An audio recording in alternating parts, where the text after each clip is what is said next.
बच्चों, वास स्थान के आधार पर जंतु कितने प्रकार के होते हैं, आज हम इसको ना एक गीत के माध्यम से सीखेंगे।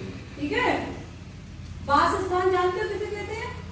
वास स्थान कहते हैं रहने का स्थान। ठीक है। तो रहने के स्थान के आधार पर जंतुओं को 4 भागों में बांटा गया है। इसको हम एक गीत के माध्यम से सीखेंगे। ठीक है। जंतु के होते 4 ये भाग हम बताएं, जलचर थलचर नभचर उभयचर पढ़ाएं।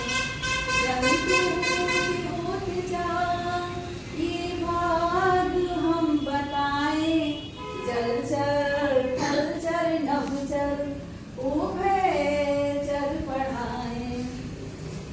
पानी में जो रहते हैं पंखों से तैरते हैं, धारावे के शरीर जलचर हम कहते हैं।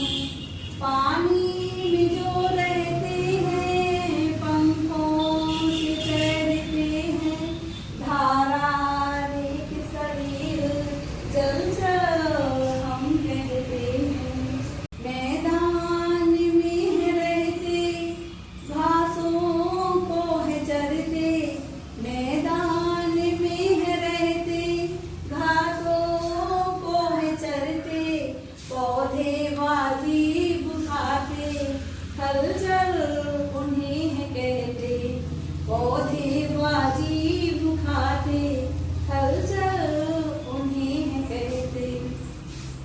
आकाश के परिंदे ऊंची उड़ान भरते, आकाश के परिंदे ऊंची उड़ान भरते, होता शरीर हल्का नभचर उन्हें कहते।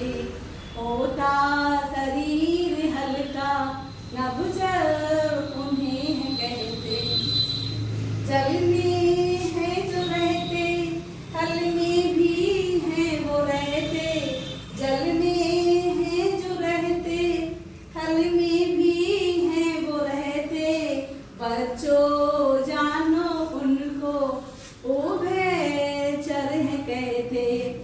बच्चों जानो उनको उभयचर है कहते। तो कितने प्रकार के जीव हो गए? 4 प्रकार के। जो जल में रहते हैं वो क्या कहलाते हैं? जलचर। और जो थल में रहते हैं वो थलचर। और जो आकाश में उड़ते हैं उन्हें क्या कहते हैं? नभचर। और कुछ ऐसे जीव होते हैं जो हमारे जल में भी रहते हैं और थल में भी रहते हैं, तो ऐसे जीवों को क्या कहते हैं? उभयचर। क्या कहते हैं? तो जलचर जीव कौन से होते हैं? जैसे मछली कहाँ रहती है? पानी में। ठीक है। तो कैसा जीव है? जलचर। और जैसे खरगोश, जैसे गिलहरी, ये कहाँ रहती है? हाँ। ठीक है। तो इन्हें क्या कहेंगे? जलचर। हाथी है, हिरन है। ठीक है। और जो आकाश में उड़ते हैं वो कौन कौन से होते हैं? चिड़िया, कौवा, कबूतर। तो ये आकाश में उड़ते हैं, इन्हें क्या कहते हैं? नभचर।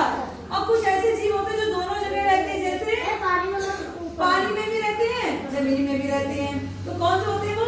जैसे कि मेढक। कौन? मेढक। और कछुआ।